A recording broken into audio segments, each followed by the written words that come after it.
Middle east में जारी युद्ध के बीच 2 हफ्तों के लिए युद्ध विराम की घोषणा की गई है, लेकिन सवाल ये है, क्या ये युद्ध स्थायी होगा या फिर एक बार फिर बड़ा संघर्ष शुरू होगा। डिफेंस एक्सपर्ट पीके सहगल ने कहा है कि ये युद्ध विराम ज्यादा प्रभावी नहीं दिख रहा है और आने वाले समय में हालत फिर बिगड़ सकते हैं। उन्होंने बताया कि अगर युद्ध दोबारा बढ़ता है तो इसका असर पूरी दुनिया पर पड़ेगा, खासकर अर्थव्यवस्था पर। भारत में भी इसका असर देखने को मिल सकता है और महंगाई बढ़ने की आशंका है। विशेषज्ञों के अनुसार वैश्विक तनाव बढ़ने से तेल और अन्य जरूरी चीजों की कीमतों पर दबाव बढ़ेगा। इसके साथ ही उन्होंने कहा कि इस स्थिति का राजनीतिक और आर्थिक असर कई देशों के नेताओं पर भी पड़ेगा। कुल मिलाकर ये युद्ध विराम स्थायी राहत जरूरी है, लेकिन वैश्विक संकट की आशंका अभी भी जारी है। मिडिल ईस्ट में जिस तरीके से युद्ध जारी रहा, हालांकि 2 हफ्तों के लिए विराम लगा, वहीं पाकिस्तान के इस्लामाबाद में बैठक हुई। कई घंटे बैठक चली, लेकिन बैठक विफल साबित हुई।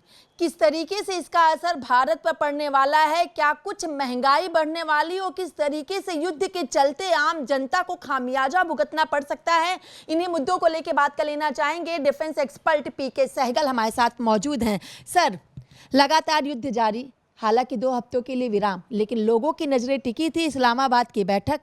21 घंटे के लगभग बैठक चली, लेकिन बैठक भी विफल रही। क्या कहेंगे? देखो, पहली बात है कि मुद्दे बहुत ही गंभीर थे, बहुत ही मुश्किल थे। दोनों के जो मिशन लीडर्स थे, बहुत ही उच्च दर्जे के लीडर्स थे। उनके पास हर प्रकार की क्षमता थी, हर प्रकार की ताकत थी कुछ डिसीजन पे अराइव करने के लिए, क्योंकि मुद्दे बहुत ही कठिन थे और दोनों देशों की जो डिमांड्स थी उनमें किसी प्रकार का कोई कॉम्प्रोमाइज़ करने के लिए तैयार नहीं था। ऐसे में एक्सपेक्ट करना कि पहली मीटिंग में ही कुछ समाधान निकलेगा, ये तो एक किस्म से गलतफहमी थी। ऐसी डिस्कशंस कई सालों तक चलती हैं। अगर आपको याद होगा, जब 2015 में न्यूक्लियर डील साइन की ईरान ने ओबामा के समय, तो वो न्यूक्लियर डील की नेगोशिएशन 2 साल चली। ऐसे में बहुत लाजमी है कि युद्ध विराम जो है वो कायम रहे, उसका एक्सटेंशन हो। लेकिन जहाँ तक लोगों का ताल्लुक है और जहाँ तक हिंदुस्तान का ताल्लुक है, हिंदुस्तान के लिए और दुनिया के लिए बड़ी मुश्किल की घड़ी है, क्योंकि जो स्ट्रेट ऑफ हॉर्मूज से कुछ ऑयल आ रहा था, अभी अमेरिका साफ तौर पे कह रहे हैं उसको स्ट्रेट ऑफ हॉर्मूज को ब्लॉकेट कर देंगे। कोई भी जहाज़ आएगा या जाएगा उसको नहीं आने जाने देंगे, जिससे तेल की कीमतें और छू जाएंगी, फर्टिलाइजर्स की महंगाई और हो जाएगी, स्टॉक मार्केट्स फिर क्रैश हो जाएंगी। लेकिन कच्चे तेल की कीमत जो है वो $103 के पार जा पहुंची है, यानी एक तरीके से देखा जाए तो उछाल आया हुआ है। इसमें किसी प्रकार का कोई शक नहीं। अगर ये वास्तव में डोनाल्ड ट्रंप ने ब्लॉकेड किया और ब्लॉकेड लंबा चला, तो तेल की कीमतें $125 से $130 कम से कम जाएंगी। यानी बहुत बड़े पैमाने पर हिंदुस्तान को, साउथ कोरिया को, चाइना को, जापान के लिए तो बहुत ही मुश्किल की घड़ी है। इसी प्रकार मुश्किल की घड़ी है कंप्लीट नेटो के लिए, यूरोप के लिए, और ग्लोबल साउथ जो बेचारे गरीब देश है उनके लिए तो बहुत ही महंगाई ज़बरदस्त बढ़ गई है। जहाँ तक अमेरिका का ताल्लुक है, अमेरिका मालामाल हो जाएगा। अमेरिका साफ तौर पे कह रहा है कि उसके पास जो है ऑयल एंड गैस जो है बाकी 2 लार्जेस्ट प्रोड्यूसर से मिलकर भी ज़्यादा है। वो तो चाहते हैं सब उनसे खरीदें, लेकिन जब आप उनसे खरीदोगे तो आपके फ्रेट चार्जेस बढ़ जाएंगे, आपके इंश्योरेंस चार्जेस बढ़ जाएंगे। क्योंकि मिडल ईस्ट से जब ऑयल और गैस आता था तो 5 to 7 डेज लगता था, वहाँ से 45 दिन लगेंगे, और इसमें इंश्योरेंस चार्जेस बहुत बढ़ जाएंगे और फ्रेट चार्जेस बहुत बढ़ जाएंगे। लेकिन सर, आपको क्या लग रहा है, अमेरिका नहीं चाह रहा है युद्ध विराम, महासंग्राम चाह रहा है, या फिर ईरान नहीं चाह रहा है? देखो, दोनों देश ही चाह रहे हैं, लेकिन दोनों देश जो हैं वो एक दूसरे पे ज़बरदस्त ट्रस्ट डेफिसिट है। क्योंकि 2 बारी जो है विटकॉफ और जार्डने जो है उनके सन इन लॉ 2 बारी ईरान के साथ बातचीत कर रहे थे, दोनों बारी उन्होंने बैक स्टेप किया।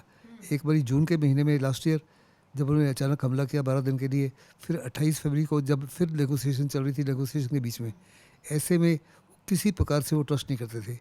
वो जेडी वांस को ट्रस्ट करते थे, लेकिन उन्होंने साफ तौर पे कहा कि हम बातचीत उन लोगों के साथ करना चाहते हैं जिनके साथ हमारा कुछ आपस में भरोसा हो। उन्होंने कहा ईरानियन डेलीगेशन को किसी प्रकार से कोई भरोसा ही नहीं हुआ कि वास्तव में अगर वो कुछ डील साइन करें, क्या अमेरिका उसके ऊपर टिकेगा या न्यूक्लियर डील की तरह अलग हो जाएगा, या नेगोशिएशन के समय अपनी मिलिट्री पोजीशन को इम्प्रूव करने की कोशिश कर रहा है, टाइम गेन कर रहा है। ऐसे में एक दूसरे को शक था। फिर अमेरिका ने साफ तौर पे कहा कि हम हर प्रकार से चाहते हैं कि आप हमको आश्वासन दीजिए कि आप न्यूक्लियर वेपन नहीं बना रहे और कोई ऐसे टूल्स नहीं इकट्ठे कर रहे जिनके माध्यम से आप न्यूक्लियर वेपन बना सके। उन्होंने इसके बारे में जवाब नहीं दिया, चुप्पी था नहीं रखी, यानी दूसरे कंफर्मेशन नहीं किया। लेकिन सर झुकना तो कोई नहीं चाह रहा ना। उनके देशों में भी अगर हम अमेरिका का जिक्र कर लें तो वहाँ पर भी एक अलग ही तरीके की तस्वीर देखने को मिल रही है। आम जनता वहाँ भी परेशान है, लेकिन विराम लगाने में कोई भी तो आगे नहीं बढ़ रहा है ना। भारत में भी वही स्थिति हो जाएगी जब होर्मुज पर आपकी चीज़ें नहीं आ पाएंगी वहाँ से, तो एलपीजी जो गैस सिलेंडर है उनको उनकी किल्लत बढ़ती हुई दिखाई देगी, पेट्रोल डीजल के दामों में बढ़ोतरी होती हुई दिखाई देगी। इसमें किसी प्रकार का कोई शक नहीं, इसकी सारी दुनिया जो है सफ़र करेगी और उस सफरेंस में हिंदुस्तान भी दुनिया का हिस्सा है, हिंदुस्तान भी सफ़र करेगा। लेकिन for the time being Hindustan के प्रधानमंत्री ने यकीन किया कि जहाँ तक कॉमन मैन है उसकी सफरेंस कम से कम हो। अभी तक तो पेट्रोल और डीजल की कीमतें नहीं बढ़ी, लेकिन आने वाले समय में, क्योंकि ये अगर कल स्ट्रेट ऑफ हॉर्मुज खुल भी जाता है तो जिस माफी का वहाँ नुकसान हुआ है, सारी ऑयल रिफाइनरीज बर्बाद हो गई हैं, सारे पाइपलाइन बर्बाद हो गई हैं, सारे पोर्ट्स बर्बाद हो गए हैं जहाँ से जाता था, उनके स्टोरेज डिपोज बर्बाद हो गए। इनको दोबारा रिपेयर करने के लिए, चालू करने के लिए कई महीनों से कई साल लग सकते हैं। ऐसे में एक समय आएगा जब हिंदुस्तान की स्टॉक मार्केट भी ज़बरदस्त क्रैश होगी, हिंदुस्तान में भी इन्फ्लेशन बढ़ेगी और हिंदुस्तान में भी सरकार को दाम बढ़ाने पड़ेंगे, कोई ऑप्शन ही नहीं होगी। और फिर फर्टिलाइज़र प्राइसेस जो है आसमान को छुएंगी। आपके जो मेडिसिन का 45% रॉ मटेरियल मेडिसिन के लिए वहाँ से आता है, आपका प्लास्टिक इंडस्ट्री का रॉ मटेरियल वहाँ से आता है, आप सेमीकंडक्टर का हब बनाना चाहते हो, उसके लिए हीलियम इंग्रेडिएंट है, 45% आप हीलियम वहाँ से इंपोर्ट करते हो, 88% आप नेचुरल गैस वहाँ से एक्सपोर्ट करते हो, 20% एलएनजी करते हो, 50% पेट्रोल और डीजल वहाँ से करते हो। तो इन सब की रुकावट होने के बाद में ऑल्टरनेटिव सोर्सेज तो हैं, लेकिन ऑल्टरनेटिव सोर्सेज जैसे मैंने कहा कि उसमें बहुत महंगे हैं, क्योंकि लंबा रूट है, इंश्योरेंस चार्जेस बढ़ जाएंगी, फ्रेट चार्जेस बढ़ जाएंगी। और ये तो एक समय आ जाएगा कि सरकार जो है इसको, आपका फिस्कल डेफिसिट बढ़ जाएगा, आपकी इन्फ्लेशन बढ़ जाएगी, आपकी जीडीपी में गिरावट आ जाएगी। फिर 65 से 70 बिलियन डॉलर आपको रिमिटेंस मिलती थी, वो ख़त्म हो गई।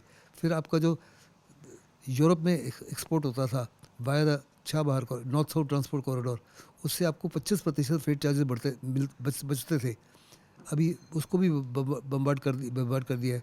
आपकी जो कनेक्टिविटी थी, लैंड कनेक्टिविटी अफगानिस्तान के साथ ख़त्म हो गई, आपका नॉर्थ साउथ ट्रांसपोर्ट कॉरिडोर ख़त्म हो गया, India middle east economic corridor रद्द हो गया। फिर U2I2 जो था, USA, UAE, India and Israel, वो भी ख़त्म हो गया। ऐसे में तो बहुत बड़े पैमाने पर हिंदुस्तान को नुकसान ही नुकसान है। अंतिम सवाल सर, ये विराम होगा, युद्ध विराम, या महासंग्राम होगा? मेरे मुताबिक ये जो है इसका सीज़फायर का एक्सटेंशन होगा, एक बारी नहीं अनेकों बारी। ना तो अमेरिका युद्ध चाहता है, ना ईरान चाहता है। जहाँ तक अमेरिका का ताल्लुक है, डोनाल्ड ट्रंप जिस समय बहुत ही मुश्किल हालत में पॉलिटिकली और इकोनॉमिकली जो है वहाँ के लोग उनके खिलाफ है, वहाँ की रिपब्लिकन पार्टी उनके खिलाफ है। उधर नवंबर में इलेक्शन है, उनको साफ तौर पे नजर आता है इलेक्शन बुरी तरह से हार जाएंगे, सेनेट के ऊपर कंट्रोल हट जाएगा, हाउस ऑफ रिप्रेजेंटेटिव, और वो इम्पीच भी हो सकते हैं। ये उनकी बहुत ज़बरदस्त घबराहट है। दूसरी उनकी ज़बरदस्त चिंता है इकोनॉमिक। अगर आपको याद होगा पिछले महीने मार्च के महीने में, फरवरी के महीने में वहाँ इन्फ्लेशन थी 0.9%, लेकिन युद्ध जब हुआ 40 दिन के अंदर इन्फ्लेशन हो गई है 3.3%। गैस प्राइसेस थी $3 प्रति गैलन, वो बढ़ के 4.3 हो गई हैं। ग्रोसरी की चीज़ें महंगी हो गई हैं, इन्फ्लेशन बढ़ती जा रही है। 93% लोग जो है वो नहीं चाहते कि ट्रुप्स ऑन ग्राउंड डालें, और 72% कहते हैं कि ट्रंप की हैंडलिंग ऑफ द वॉर से वो खुश नहीं है। ऐसे में ट्रंप बड़ी मुसीबत में है। जहाँ तक ईरान का ताल्लुक है, ईरान ने खूब नुकसान पाया है, और ईरान साफ तौर पे जानता है कि अगर ईरान ने पहल की मिडल ईस्ट में हमला करने के लिए या इसराइल के ऊपर हमला करने के लिए, तो उसको बहुत ज़बरदस्त नुकसान हो सकता है।